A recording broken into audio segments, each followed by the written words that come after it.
আপনাকে জিজ্ঞেস করতে চাই, যদি আপনার ছেলেকে কেউ অন্যায়ভাবে শহীদ করে দেয়, আপনার বাপকে কেউ শহীদ করে দেয় অন্যায়ভাবে, ওই দিনে আপনি নিজের বাড়িতে ফাতিহা করেন নাকি ওই দিনে কোথাও মেলায় ঘুরতে যান?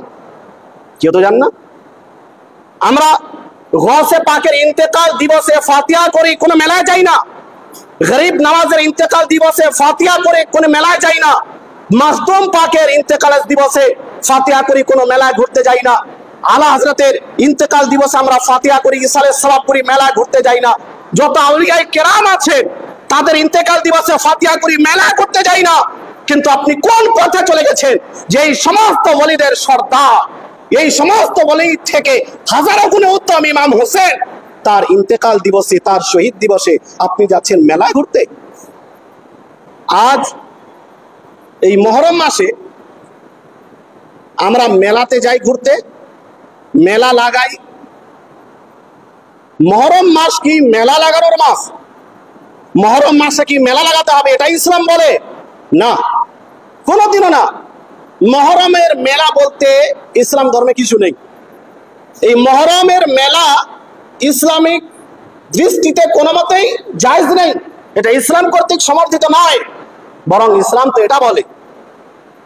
নবী সাল্লাল্লাহু আলাইহি ওয়াসাল্লাম পবিত্র হাদিস শরীফের মধ্যে, মুসলিম শরীফ 1560 নম্বর হাদিস, নবী আলাইহিস সালাম বলেন, আহাব্বুল বিলাদি ইলাল্লাহি মাসাজিদুহা, আল্লাহর নিকটে সবচেয়ে উত্তম জায়গা হলো পবিত্র মসজিদ। ওয়া আবগাদুল বিলাদি ইলাল্লাহি আসওয়াকুহা, আর আল্লাহর নিকটে সবচেয়ে ঘৃণ্য জায়গা হলো মেলা। নবী সাল্লাল্লাহু আলাইহি সাল্লাম বলছেন যে আল্লাহর নিকটে সবচেয়ে ঘৃণ্য জায়গা, সবচেয়ে খারাপ জায়গা হলো ওই মেলা। কেননা ওই মেলায় সব রকমের নাজায়েজ হারাম কাজ করা হয়। আপনার গান বাজনা থেকে নিয়ে বিভিন্ন রকমের অবৈধ কাজ, পর্দার কোনো খেয়াল নাই, পর পুরুষ পর মহিলার সঙ্গে আপনার কি বলে দেখা সাক্ষাৎ করা, বিভিন্ন রকমের নাজায়েজ হারাম কাজ, মদ পান করা থেকে নিয়ে যত রকমের হারাম কাজ তাকে এই মেলায় করা হয়। আর আমরা ওই মুহররমের দিনে, বিশেষ করে আবার 10 তারিখে, যেই দিন ইমাম হোসেনকে শহীদ করা হলো,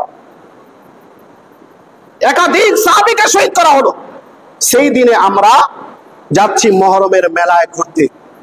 কেউ নিজের শালীকে নিয়ে যাচ্ছে, কেউ নিজের বউকে নিয়ে যাচ্ছে, কেউ ভাবিকে নিয়ে যাচ্ছে, কেউ বিভিন্ন খালাতো বোন, মামাতো বোনকে নিয়ে ঘুরতে যাচ্ছে। ওই দিন হলো মজ মাস্তি করার দিন, আনন্দ করার দিন।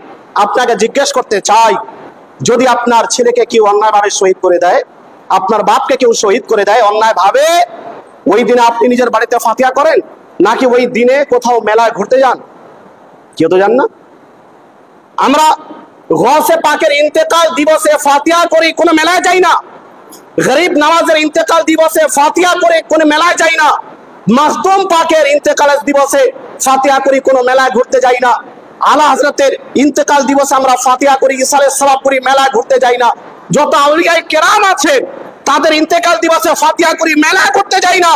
কিন্তু আপনি কোন পথে চলে গেছেন যে এই সমস্ত ওলিদের সর্দার, এই সমস্ত ওলি থেকে হাজারো গুণে উত্তম ইমাম হোসেন, তার ইন্তেকাল দিবসে, তার শহীদ দিবসে আপনি যাচ্ছেন মেলায় ঘুরতে? আর অপরদিকে বলছেন যে আমি ইমাম হোসেনের প্রেমী, আহলে বাইতের দিওয়ানা, আহলে বাইতকে ভালোবাসি। এই সমস্ত নাটক বন্ধ করতে হবে, এই ডুপ্লিকেট ভালোবাসাকে বন্ধ করতে হবে। আপনার মুখ থেকে বেরোচ্ছে এক কথা, আর আপনার কর্ম প্রকাশ করছে আলাদা। মুখ থেকে বলছেন যে আমি হুসাইনি, আর কর্ম প্রকাশ করছে যে আপনি ইয়াজিদির মতো। যারা ইয়াজিদি তাদের মতো কর্মকাণ্ড। এজন্য এই রকম ডুপ্লিকেট ভালোবাসা থেকে আমাদের ফিরে আসতে হবে। 10ই মুহররমে আমাদের কাজ হলো রোজা রাখা। নবী নিজে রোজা রেখেছেন এবং রোজা রাখার আদেশ দিয়েছেন। আমাদের কাজ হলো ওই দিন রোজা রাখা, এটা সুন্নাত। রোজা না রেখে আপনি মেলায় গিয়ে ঘোরাঘুরি করছেন, তাও আবার ওই দিনে যে দিন ইমাম হোসেনকে শহীদ করা হলো। এজন্য